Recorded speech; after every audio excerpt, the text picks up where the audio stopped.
lovely Loyal Network, it is lovely Loyal Metalhead, and I'm here to review the first episode of the 6th season of Criss Angel, Mindfreak. Ah!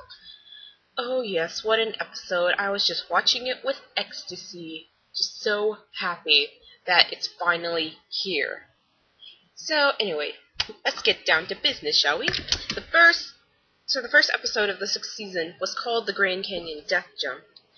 And you know how, like, they talk about the big stunt or big illusion, like, in intervals, saying, oh, here's a new added risk, blah, blah, blah, blah, blah. Well, I'll tell all about that at the end. But for now, I'll talk about all the illusions and tricks that came before it, and then I'll do that. So, here we go. I just first want to talk about the new theme.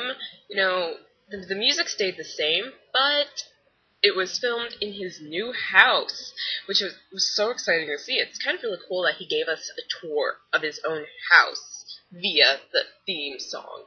So it was called The New Serenity, so it's pretty cool. And I would also like to talk about Chris's new look. It hasn't changed much, but you can tell his hair is a bit longer. You know, and he scrapped the beard for good, which I'm kind of glad, because I really didn't like the beard. So, not that Criss shouldn't do it because I say he shouldn't, but, I mean, it was just not my favorite thing on him. So, anyway, he did this trick after we're talking about the stuff, Grand Canyon Death Jump.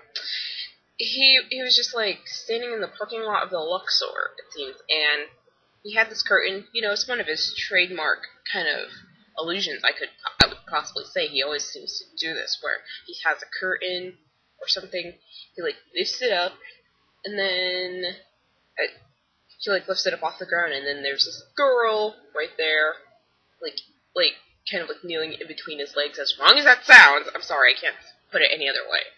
So,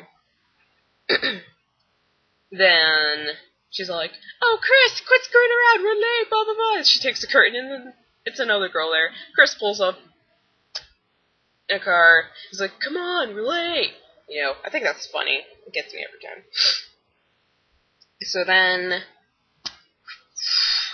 at one point, Criss, like, apparently he's, like, such a prankster or whatever, so his crew decides to get back at him.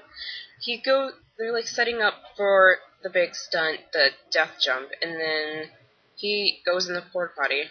Then all of a sudden, his crew, like, attaches it to a lifter crane thing. I'm not sure what it's called, but they lift the porta potty off the ground. Criss is like, what the heck? Come on, it's not cool, man. When I come down there, and then all of a sudden, like, you can see in the corner, one of his crew members is like, shh, be very, very quiet.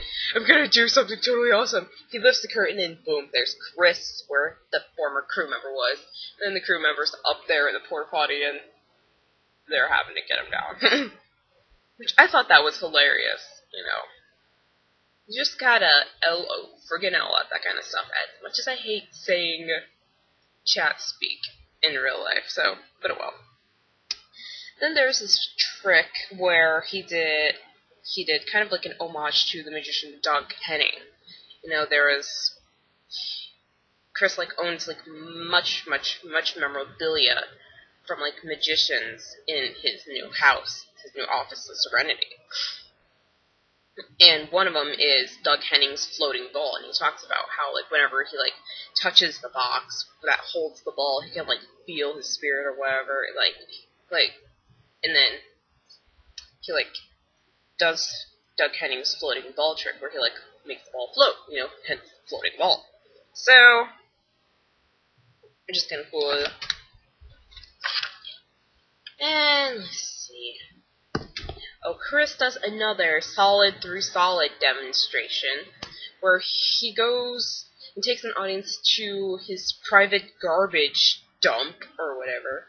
So, it's just like this very closed-in kind of place, because he was tired of people putting their trash in his trash.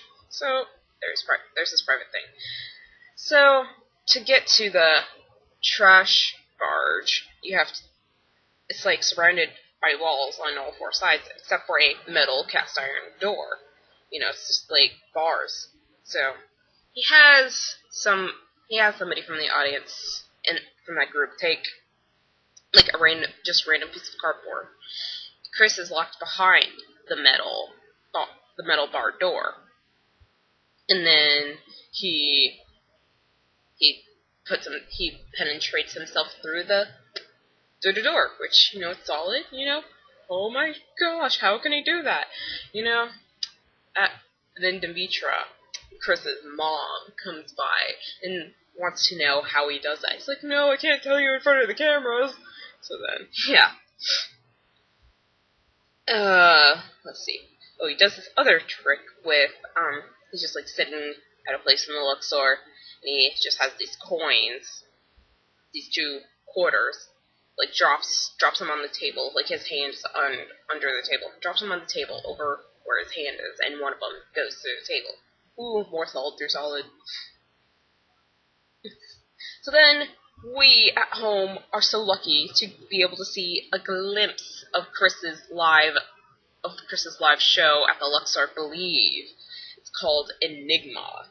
So what you see is, because I'm going to explain this because I know so many people are going to be so unfortunate to not be able to see this, like, at least right away, because I do hope all of you people get to see this.